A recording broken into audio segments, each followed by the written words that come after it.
Welcome back to Neuroconvergent Leadership, where we talk about effective communication in the STEM workplace. I'm Jeremy Dorn, and I help engineers, doctors, and scientists become great leaders. Have you ever wondered how you can be more convincing? Whether you're selling a product or pitching an idea, being persuasive is a very valuable skill. Luckily, today's guest, Carlos Alvarenga, just published a book on the topic, and the book's called The Rules of Persuasion. Carlos, welcome. Thank you, Jeremy. Thank you for having me on. It's a pleasure to be here with you and all your listeners. It's very exciting. I've looked through your webpage, and a lot of things you talk about are similar to what we talk about here on this podcast. Can you just give everyone a little bit of background of what it is that you do? Sure. So I'm currently what I call an independent researcher, writer, and coach. And that means that I research and write not as part of an institution, but on my own. And so my focus is language in many different ways. And I'm also currently doing a PhD in language and rhetoric at the University of Maryland. Before this, I had a long career as a management consultant at Accenture at EY. And before that, so I spent a lot of time with technologists. And before that, I originally way back after undergrad, I was a journalist. So journalist, consultant, and now writer and researcher. That is quite the journey. It is, but I used to joke when I was a consultant, I don't know what my next job is. I just know what my last job is. And that's right. And so I'm fortunate enough to be able to do that for a living. Nice. So can you tell us a little bit more about your book, The Rules of Persuasion? Yeah, so the book goes back a few years when I started volunteering with nonprofit through a website that matches nonprofit CEOs and founders with people who want to help and donate their time. And I wanted to donate my time. And the very first project, I was matched with a gentleman, very senior gentleman, chairman of an international relief agency, whose project went something like, help, I'm boring. I can't to a script. I'm a terrible communicator. My team has had it and they're forcing me to get help. And so I met him on Zoom, and he kept talking about persuasion and wanted help with persuasion, being a persuasive speaker. So I ordered a few books from Amazon on persuasion. And when I read them, I realized they really weren't about persuasion.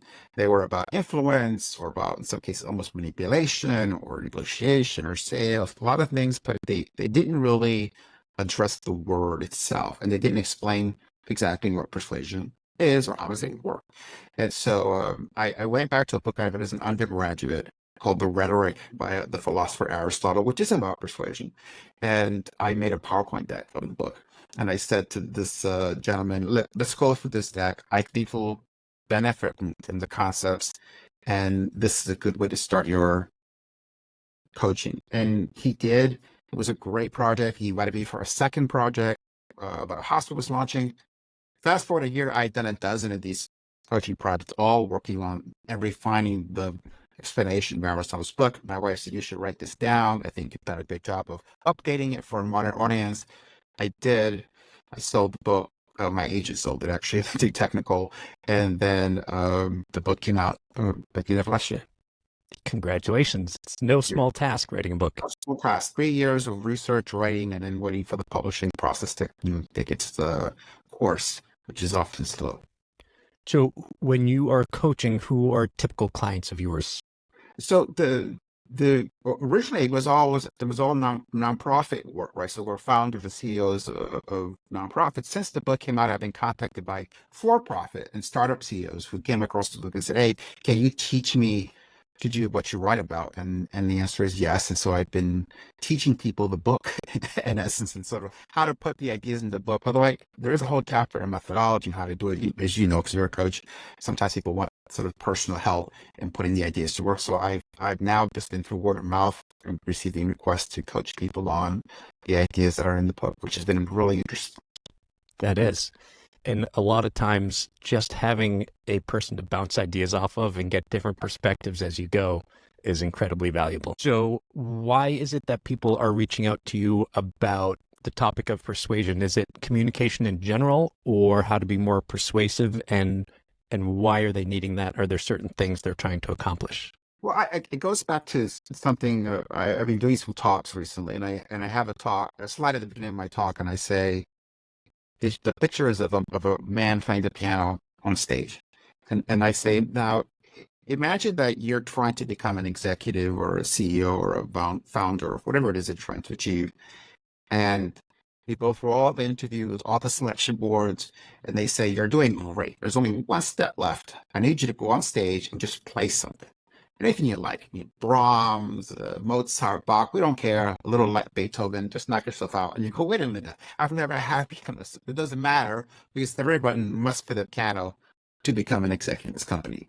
It sounds silly, but yet that's exactly what I find is the case with persuasion, right? We consider it a critical leadership skill, a critical skill in every field of endeavor, and yet we don't study it, we don't learn it, it's not taught in schools. It used to be a long time ago, but it isn't anymore. So here we have this strange phenomenon, which is this skill is critical to my success, and yet I've never been taught it. And as I say to people I coach, it's very hard to be studied as something you can't define. So I always start with the definition. It's really Aristotle's definition, and having worked from the definition to how persuasion operates, which I say in my book, and this point that I always try to make is that people have this mistaken impression that persuasion is quote unquote a soft skill or some undefined thing or some innate characteristic. It isn't, right? The metaphors in the book is persuasion is chemistry with language. And so if you understand the chemistry, it's actually highly predictable. It works in very strict ways. And so what the book lays out is really the chemistry behind persuasion. So what is the definition of persuasion then? The definition I work with is persuasion is a demonstration that something is true or appears to be true. Full stop.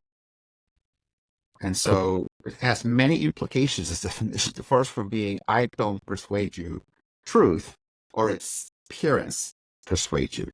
Right? Assuming you're a rational person, my job is to get you to believe that something is true, and then persuasion follows automatically from that. And so that's the job of the communicator, is to get you to believe so. That sounds so simple, but obviously you had to write a book on it that's got multiple steps, so I'm guessing it's not as simple as it sounds. Sometimes it is, right? Sometimes it is. In the book, what I lay out is Aristotle in his book says there are only three modes of persuasion. There is the character of the speaker, which can be a person, school, an army, country, right, an institution. There are the arguments presented, so logic, proofs, evidence, those kinds of things, but the hard stuff, quote unquote. And there's the emotion that the audience feels as they're being spoken to. So now the strange thing about Aristotle is that the more obvious something was, the less he explains it. And so for him, this is so obvious that he sort of states it and then moves on to other more complicated things. And so you may have heard this called ethos, pathos, logos, when it comes from this text. And my book was an attempt to explain, well, what do you mean by that? What do you mean by character? What do you mean by art? What do you mean by emotion? And then, like I said, tell me exactly what happens when someone is persuaded. So in my book, what I say is that we can take character and break it into 7 parts. We can take argument and break 7 parts. We can take emotion and break them into 7 parts. These 21 parts, right, where I sing the book is the best way to understand them is to go back to high school chemistry, which you'll appreciate, and think of them as the periodic table of persuasion. Oh, nice. Language ever created, and I've looked at thousands, person to person, person to God, God to person, God to God, is some combination of these 21 elements. And so sometimes you only use 1, sometimes you use 2, sometimes you use 3, right? And so especially to your audience will hopefully appreciate this metaphor that if you understand that chemistry, you can take apart any message, and you can also get very good at building messages. So great communicators are chemists of language, I always say. And there are some people who I feel are just lend themselves to being credible. Something about the way they carry themselves or present themselves. Some people just seem credible and honest, whereas some people don't always seem that way right off the bat. Is that innate, or are there things people can do to build on that? It's both. And so, like anything in persuasion, there are people who are innately good at this. They never have to be taught this somehow. It's like music, like people who are playing the piano when they're 4, and so they just have to have that gift. Of course, even if you have the gift, technique makes it better, right? And so persuasion is a word in the Aristotle text that he calls a techne. But techne has no that word has no counterpart in English. we translate it as art sometimes, but it isn't really art. It's a practical art or art with purpose. And so what I find is that, yes, I've seen lots of famous and not so famous people who are close in a room and watch them communicate. And it's clear that they had just an innate talent, that the chemistry is built in, so to speak, right? But other people have learned it and have become very good through practice, trial and error, right? And just repetition. And they become great chemists in the classroom, so to speak, right? Through experimentation and through work. So you can get great both ways, and the person who has both is the most effective. I like it. One of the things that you hint at on your webpage and to cover the book is that it can go too far. What happens when it goes too far? Yeah. So what I also say is this, right? Chemistry is amoral. So, my wife's a scientist, and we talk about full time that the building blocks of chemistry can be used to make medicine, or they can be used to make poison, right? And the same thing is true of language. I can save you with language. I can kill you with language. And so there's a chapter in the book that looks at the markers of language being used to poison a society. And I picked 9 out of a whole bunch. And I use the Nazi language, right, as my case study. And I say these 9 markers that we look at in their language are evident in American society today, which is evidence that someone's trying to poison us with language. And so there is this quote unquote dark side of persuasion, or the corrupt side is a better term, where someone is taking this chemistry and is using it for corrupt purposes. And I think that one reason I wrote the book, as I joke, is that it's a kind of vaccine. It's a kind of inoculation. If you understand what's being presented to you, it's much easier to recognize good from bad. So we can use this book to help interpret what politicians are telling us? Absolutely. And there are very specific examples of the book where I look at and I discuss a political technique or the way in which people talk about each other in politics to say, well, this is exactly what's going on, and look at the counterpart in this other place and time. You'll see that the same thing that's going on, just different words in a different language. So I'm going to recommend right now that everyone reads this book before listening to debates and voting in November. We're about to enter the Super Bowl of persuasion, which happens in every 4 years, and that was one reason I wanted to get the book out before the campaign season. And it's a long Super Bowl. It's going to go on for months and months now. I can read my book. The analogy that I use, going back to the analogy you used earlier, is it is like engineers were hired as if they were really good at pottery. They make beautiful plates and cups, and everything is beautiful and durable. And they get hired, and then a couple of years later, someone says to them, "You're so good at making the dishes that food goes onto, we now want you to be a chef." No. And you just spent 10,000 hours learning to be really good at pottery. And now all of a sudden they're saying, you're a chef now.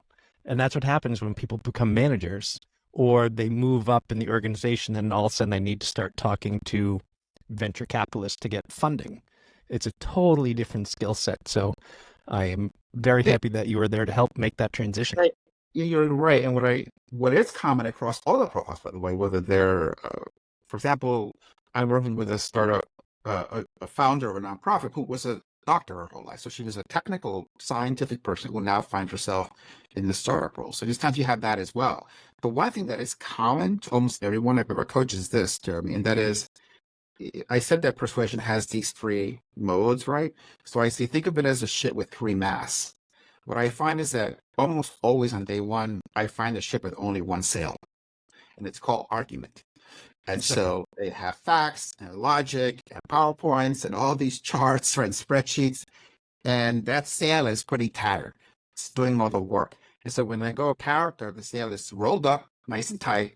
When I talk about emotion, it's rolled up nice and tight. And I think that's even more so the case with STEM-ish people, because they're often not comfortable in those spaces. And but it is almost universal that the first thing we do is to say, look, let's unfurl the other 2 sails they can help move the boat a lot, going to go a lot faster, and going to give this argument, say, a little bit of a break because it's been beat up, right, after all this time doing its job. So sometimes just simple as that is to talk through and say, what part of your story, of these seven elements that describe who you are, can we use to make you more persuasive? And so many people have been told you shouldn't be part of the story, which is wrong.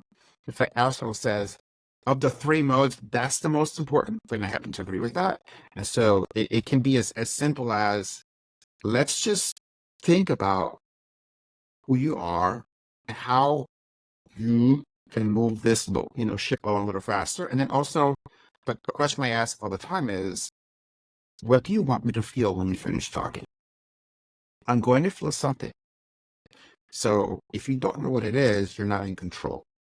So let's talk through what that is. You want me to feel excited, inspired, relieved, right? And it's amazing how many people, even otherwise really accomplished people, when I ask the question, they have never thought about it, right? And so you go, all right, well, let's work that through. Suddenly, we find one thing about you that makes you a little bit more persuasive. We engineer the emotion to be the right one, and all of a sudden, everything begins to fall in place. So it can be small changes. It's usually not a wholesale reworking of the chemistry. It's adjust the percentage a little bit, add a little bit of this, a little bit of that, and suddenly the formula finds its power, and we're off to the races. Like stoichiometry. Yeah.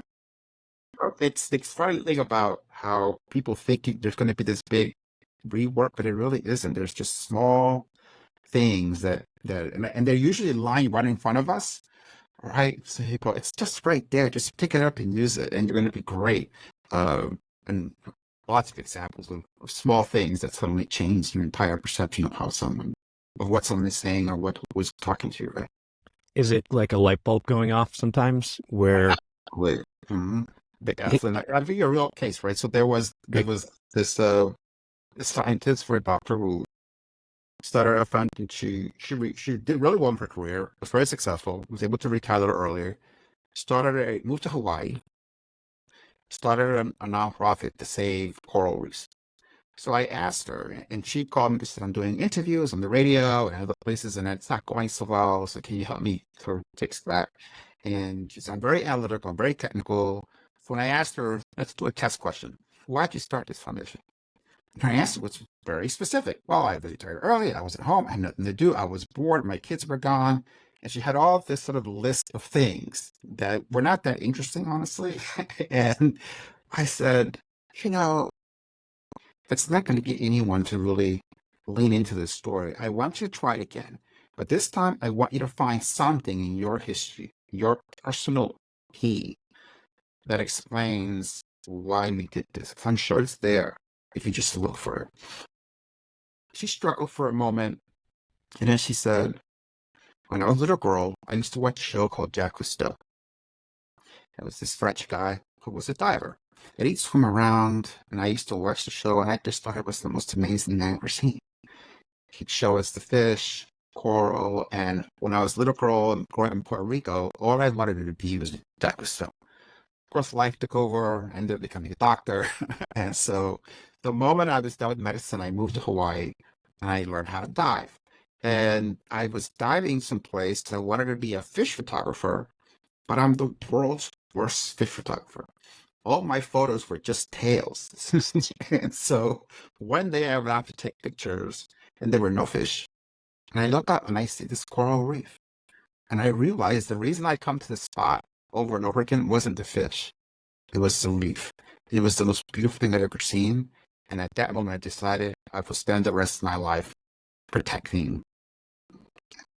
And I said, that's the story, right? That's why you do this. And it was just in her mind instantly, right? And I said, by the way, this nonprofit was born in the mind of that little girl watching that stuff. And it came to life that day where there were no fish, but it was this beautiful place, right? And there we go, right? The story is now hers. No one else can tell it. And while the other information was true and correct and useful, that's logically correct, right? That's not what's going to get the audience to be part of this journey with her. And so that's an example of Everything was right the first time. It was just the wrong elements in the formula. We added history and personality, and boom, suddenly it works. I love that. I do talks on using stories to teach and motivate people, and people are so hesitant to talk about themselves if it's a story that makes them look weak or strange or inept. I'm like, those are the good stories. Those are the stories everyone can relate to. And then you take it and you flip it from your personal story to this business idea that you're trying to get across. And people are going to go with you when you can really capture them that way. And I think you're right. And I think it's important to understand that story is a delivering mechanism. Right back against streets. I can make medicine for you, but some medicine is given as an injection. Some is a pill. Some is a liquid. Some in the morning. Some at night. Right. So chemistry is not absolute. It requires certain conditions for it to work. And there are times when a story is the best delivery mechanism, right, for the chemistry. And that's what I tell people. And as a writer, I extend to people, look, all story, you can map them on two axes and just change over time. That's what narrative is. How it changed, what changed, right, over what period of time. And so think about the narrative as this pill, right, or whatever you want to call it. And then you say, okay, how do I get my information into this form, which people can and are easy to absorb? Liquid is very easy to take as medicine, typically worse than an injection. And so, like I say, you think of the PowerPoint charts as the shot, think of the story as the little tasty thing you drink. So people will take their medicine much more readily when it's in the format that's easy for them to absorb. And you're right, it's remarkable how people have been taught or come to believe that narrative is somehow inferior to charts when it isn't. It predates charts. It's much more powerful. In certain settings, yes, the chart is very important for the technical settings, right? But there's an issue here. I tell people all the time, the more you are persuaded by facts and figures, the farther away you are from persuading the average person. And this is a challenge, especially technical, because they gravitate to that. Like journalists do, for example. Well, you're leaving the average person behind. In the right setting, that's very important, very effective. But outside of that setting, especially, the challenge is very different. So the story is like the spoonful of sugar that helps the medicine go down. That's exactly right. That's how I see it. And how similar or different is it when you're talking and persuading somebody one-to-one versus a large audience? It's very different. And in fact, in the book, there's a chapter on the 4 types of audiences that I discussed. One is ourselves. We have to persuade ourselves all the time. This is the deliberative audience, right? Should I do this? Should I not do this? The second one is dialectic, which is 2 people. The dialectic is not debate. Dialectic is you and I are trying, honestly, to find an answer or solve a problem. Mm-hmm. Third is the defined audience. That means that it's bounded. All listeners of your podcast, everyone watching the Super Bowl, right? And then the last one is what's called the universal audience, which means anyone who could ever receive your message, process it. And so these 4 audiences operate in different ways. And thinking about, okay, am I going to get feedback? Is this dialectic, or is it a one-way like a commercial is a very different thing. So most often we are dealing with ourselves, which is the most common persuasion settings, or one-to-one. That's the majority.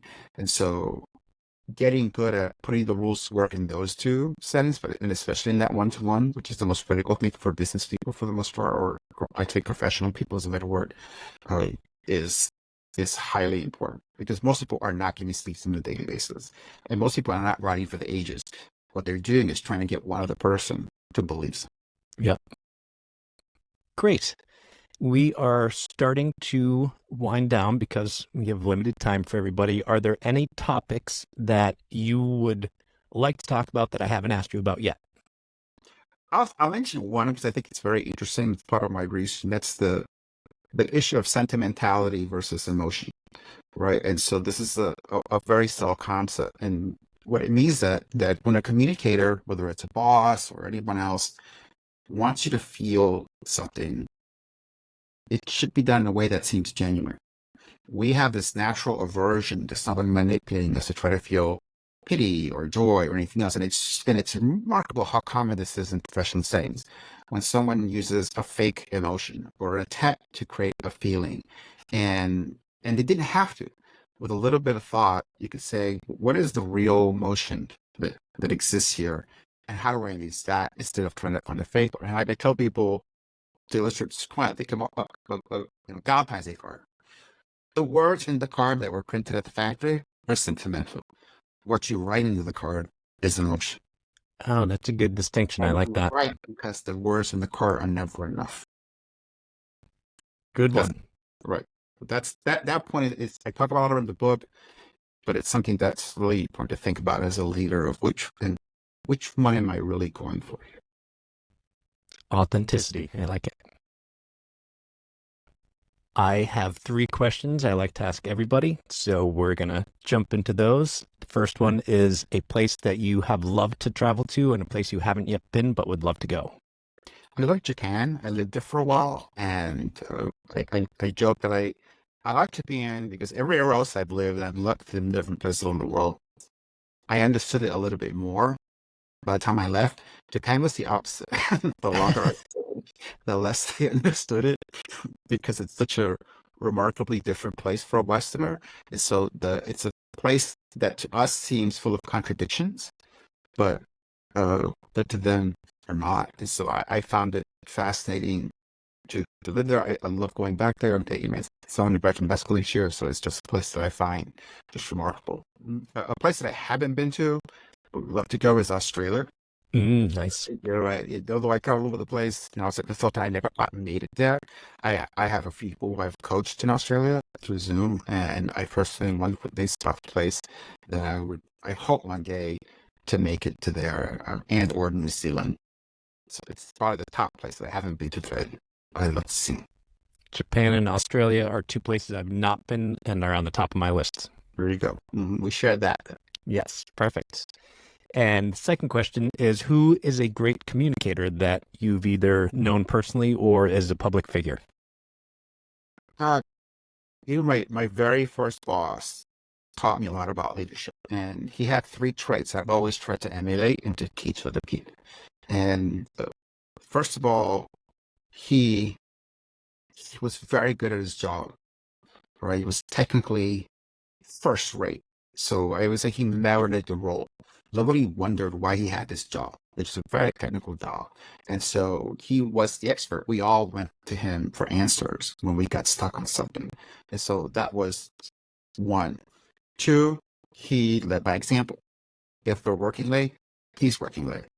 In fact, it's working later, right? He's in first, out last. He everything he wanted us to do, he would demonstrate himself and model himself. And so there was this incredible amount of trust that was built in him because of that. And then the last thing, he over communicated. And so where other people would tell you what they thought you needed to know, he would tell you the whole story, like the background, everything. And I didn't understand why at the time. Like, why are you giving us all this detail? And it had 2 functions I understood much later. One was that he knew within this group there were future leaders, and he wanted them to understand the big picture. It might be 1 out of 10, but one of you is going to replace me one day, and I want you to have the whole picture. And 2, when there wasn't time for the whole story, we trusted him again. Because we knew that if he had the time, he would have told us. So this great combination of merit the role, right? Lead by example, and then combined with trust the audience, trust your team. It's something that it's not simple, but I can count on one hand the people who I've met in my career who had all these key traits with equal force, and it was remarkable. He's still maybe the best time to talk to if you ever worked. Simple and easy are not necessarily the same. There are a lot of things that are simple, but not easy to do. No, I say, look, running a marathon is simple. Stop running, don't stop for 26 miles. It's not easy. No. Simple and hard can go together very well. So, final question is, what is one piece of communication advice you think we can all benefit from? Think about what must be true in order for any message that you're going to give to work. If you're stuck and something isn't working, take a step back and ask yourself, this message depends on what truth? The example I use is Nike, where I studied a bit. And to my knowledge, Nike has never run an ad on the benefits of exercise. Why? Because it's a fundamental truth. The exercise is good for the human body, which underlies every ad they've ever run. And so if you are struggling with a message that seems right, but isn't working, ask yourself, have I assumed that something that is truth that perhaps isn't true? And do I need to address that first? And there are lots of examples from my work where people who are otherwise, again, very accomplished, but the reason they failed is that they assumed that X was true and the audience didn't. And so the chemistry never had a chance to work. I talk about assumptions all the time, and faulty assumptions are what make just about every miscommunication happen. It's a critical thing, and sometimes it is just take a minute. And it's ask yourself, okay, this is a very important meeting, a very important presentation, a very important talk or speech or whatever it is. And what, to your point, right? What must be in place for everything about say or show or demonstrate to work? And if you haven't thought about that, if you haven't asked that question, a minute or two doing so can be the difference between success and failure. Wonderful. Carlos, this has been great. How can people learn more about you and or find you online? You can learn more about me through carlosalvarenga.com. So if you just take my name and you search it, my website will come up and it has everything that I'm writing or working on. You can also reach me through the website, and all the interviews and media is also there as well. And you can also reach me on LinkedIn either way. Wonderful. I'm going to put that in the show notes and make it a little bit easier. Carlos, thank you so much for being here. This has been great. Thank you, Jeremy. Thank you for having me, and thank you to everyone for listening. Have a great day. Thank you so much for listening to Neuroconversant Leadership. I'm glad you made it this far. If you found this beneficial, can you do me one small favor? Can you give me a review, whether it's on Spotify or Apple or wherever you listen? If you can go and give me a review that you can honestly give, hopefully 5 stars, but if not, I'd rather you be honest. If you can do that for me, I would greatly appreciate it. Thank you so much and have a great day.